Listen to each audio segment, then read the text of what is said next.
¿Qué tal? ¿Cómo están, estimados estudiantes? Yo, como siempre, soy el profesor Luis Basauri Castillo. Y hoy vamos a hablar de un tema muy importante dentro de la historia del Perú, sobre el primer civilismo en el Perú. Bien, ya habíamos, a grosso modo, dado este primer punto. Y el primer civilismo del Perú, es decir, salimos de la etapa del militarismo, porque Perú había tenido muchos presidentes militares, y después de ello pues, aparece el primer civilismo en el Perú. Vamos a ver cuáles fueron sus bases, cuáles fueron sus asuntos que tuvieron dentro de este margen, digamos, de la política.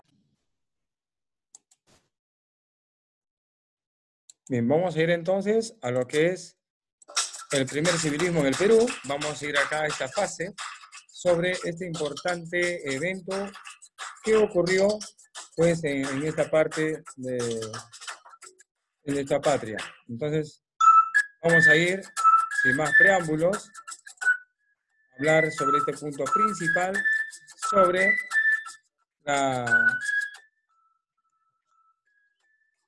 Ahí estamos. El primer civilismo en el Perú. Vamos a verlo entonces. Dentro de ella tenemos como antecedentes principales, habíamos visto también que después del gobierno de José Balta, se produjo un enfrentamiento. Todavía ya habían habido elecciones, ¿no? Entonces, hubieron 4 coroneles, los hermanos Gutiérrez, eh, que se opusieron a este grupo, digamos, civilistas que habían logrado conseguir, digamos, llegar al trono del gobierno peruano. Y lo capturan a José Balta, lo apresan, y al final, como José Balta no le dio el visto bueno, ellos, entonces, ¿qué es lo que hacen? Ejecutan a José Balta. Y la gente, como sabemos, los persiguió y les tomaron prisioneros a 3 de ellos, uno de los cuales fue fusilado y 2 fueron colgados en las torres de la Catedral de Lima. Eso ya lo sabemos. Entonces, esto como antecedente. Después de esta, digamos, rebelión de hermanos Gutiérrez, después de esta persecución y de haber colgado, bueno, asesinado a los hermanos Gutiérrez, solamente uno se salvó, surge el primer civilismo. En esta, digamos, trayectoria, ¿no? En esta crisis social y política, surge el primer civilismo. Entonces, el Partido Civil fue fundado por Manuel Pardo y Lavalle en 1871. ¿Cuál es su ideología? Tiene una postura positiva donde sostenían que para alcanzar el progreso en el país, la ciencia debe ordenar la vida en sociedad. Una buena coyuntura filosófica, ¿no? Dice que para alcanzar el progreso en el país, la ciencia debía ordenar la vida en la sociedad. La ciencia, la tecnología, ¿no? Que de hecho hoy en día se está dando eso, ¿no? Otro, ¿cuál es el grado de representatividad? Bueno, está otorgado a los comerciantes, a los empresarios y a los terratenientes. O sea, el Partido Civil estuvo conformado por la burguesía, una clase social alta en la época. Entonces, el Partido Civil constituyó la expresión política de la burguesía nacional, aquellos consignatarios, aquellos grandes banqueros, aquellos grandes comerciantes, aquellos grandes empresarios de la época, fueron los consignatarios, ¿no? Este partido nace por 3 factores. ¿Cuáles fueron esos factores? Uno, por la presencia de un líder, en este caso Manuel Pardo, por el planteamiento de un programa, ¿no? Un programa muy bueno que lo vamos a ver más adelante, y por la enérgica decisión para ir a un proceso electoral y luchando contra militares, ¿no? Entonces, sabemos que este partido civil estaba básicamente representado por la burguesía, que va a ser nada más y nada menos que los consignatarios, ¿no? ¿Y quiénes eran los consignatarios? Los intermediarios de las ventas, de la exportación peruana. Entonces, también había un sector, habían catedráticos universitarios, abogados, periodistas de alto nivel, ¿no? Por ejemplo, del diario El Comercio, que hasta ahora existe, entre otros, ¿no? Habían también algunos estudiantes que tenían liderazgo, ¿no? De la Universidad de San Marcos y otros centros superiores. También estaban los grandes varones del azúcar, ¿no? Los hacendados, los varones del algodón, ¿no? Era una minoría, pero eran quienes movían prácticamente toda la economía del Perú en esta época. Vamos a continuar. Para Jorge Basadre, el primer civilismo, o llamada también república práctica, habla sobre el poder con gran popularidad. Tuvo mucha popularidad este pueblo civil, porque la gente ya estaba harta, exhausta de los gobiernos militares, que eran muy autoritarios, muy déspotas. Entonces, este partido civil les cayó, le digo, como una gota del cielo, ¿no? Pero va a haber problemas igual. Entonces, va a ser una renovación de la política, ¿no?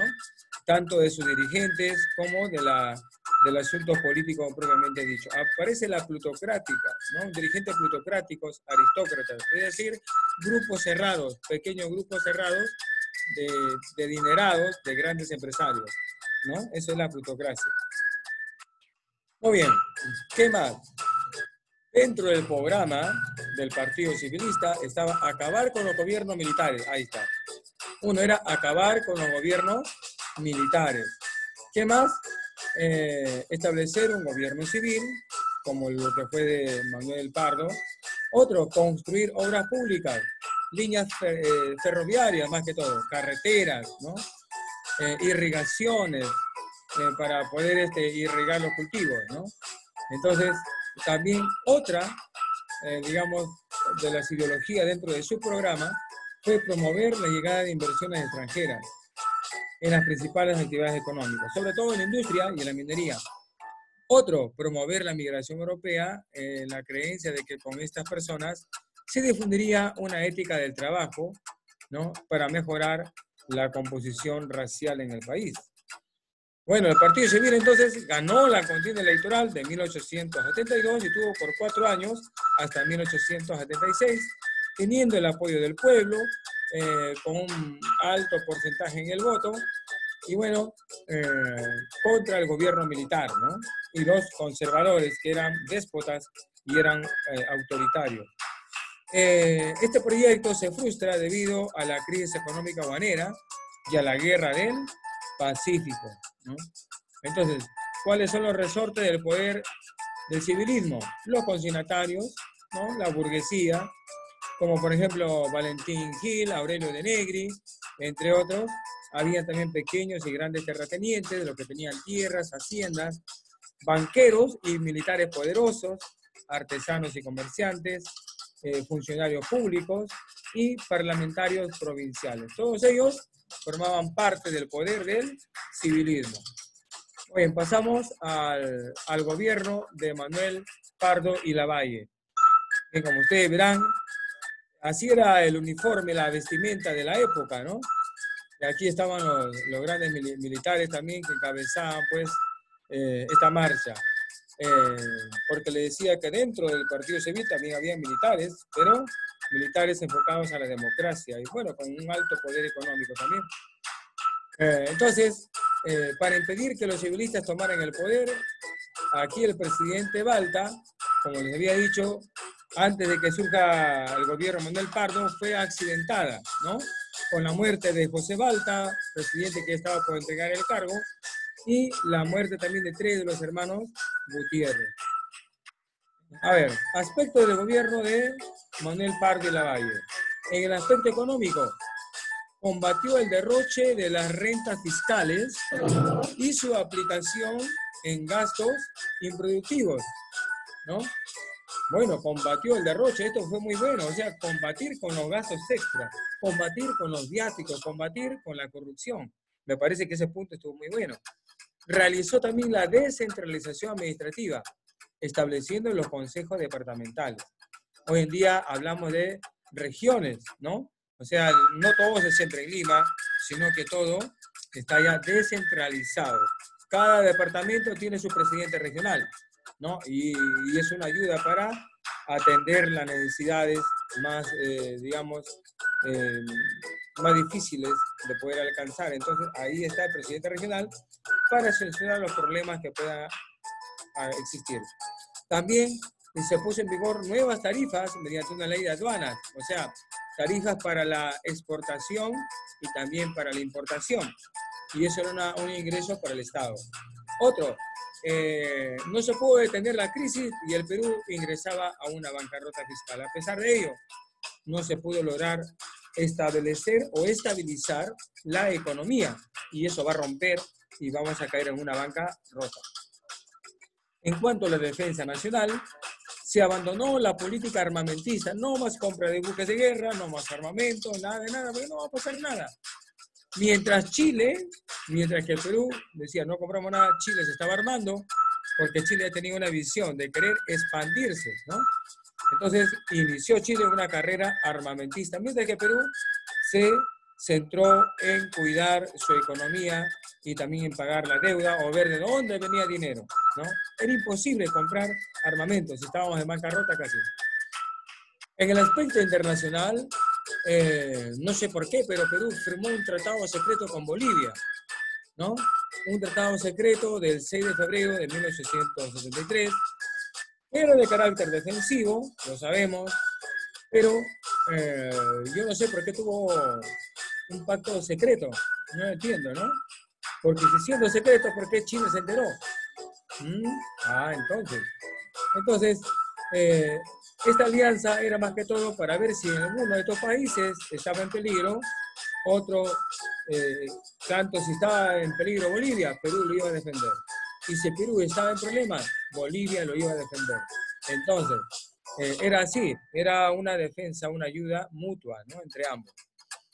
Pero se firmó este tratado durante el gobierno de Manuel Pardo y Lavalle en 1873, el 6 de febrero. En la parte administrativa, realizó un censo que arrojó 2.673.000. Fíjense, más o menos durante su gobierno de 72 a 76, se hizo un censo donde había 2 millones, ¿no? O sea, hasta el año 76 éramos más de 2,5 millones de personas en todo el Perú. Hoy somos algo más de 33 millones. Se impulsó la educación popular obligando a los padres y patrones, los que eran dueños de haciendas, que apoyasen a la educación primaria obligatoria, sancionándolos en caso de incumplimiento, ¿no? Esto básicamente para los hombres, no había educación para mujeres, por si acaso. Y se creó la Escuela de Bellas Artes y Oficios. Hoy en todo el Perú hay una Escuela de Bellas Artes, acá en Trujillo lo hay, ¿no? La que queda por Húsare de Junín.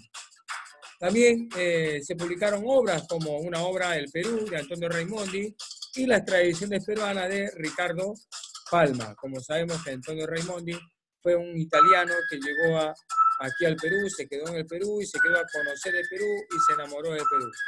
Y él conoció muchos lugares del Perú y también fue uno de los primeros aportantes para el mapa de Perú, también todo lo que es flora y fauna, clima del Perú, etcétera, etcétera, ¿no?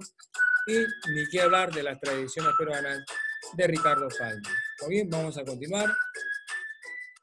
En el contexto económico-social del gobierno de Manuel Pardo y Lavalle o del gobierno civilista, hubo una estructura estatal precaria. ¿Qué decir precaria? No, débil, pobre, ¿no? Sin potencia económica, pero sí la burocracia tenía todo. Había una corrupción militarista, no solamente militar, también una corrupción en cuanto a los cocinatarios, en cuanto a los hacendados. Una economía semifeudal y semicolonial, basado en la explotación y en el pago irrisorio o el bajo pago para sus trabajadores. Presencia de poderosos hacendados y gamonales, sobre todo los varones del azúcar, los varones del caucho más adelante y los varones del algodón. Y, como les dije, la explotación de la población indígena. Eso en el contexto económico social. Mal, entonces, para la clase baja, muy bien provechoso para la clase alta. Y de esta manera hemos llegado a la parte final de esta explicación brevísima, pero significativa, para poder desarrollar las actividades previstas en este caso. Muy bien. Creo que hasta aquí llegamos, no sin antes desearte que te encuentres bien, que te cuides, siempre con tu alcohol en la mano, ¿no? Siempre desinfectándose las manos, después de coger el mouse, limpiar tu máquina, ¿no? Tu laptop, qué sé yo, y tener siempre las manos desinfectadas para esta y el buen lavado de manos también. Muy bien, chicos, chicas, será hasta la próxima y nos veremos en la plataforma Zoom del Colegio Champañán de Trujillo. Hasta luego y buena suerte. Dios les bendiga. Hasta entonces.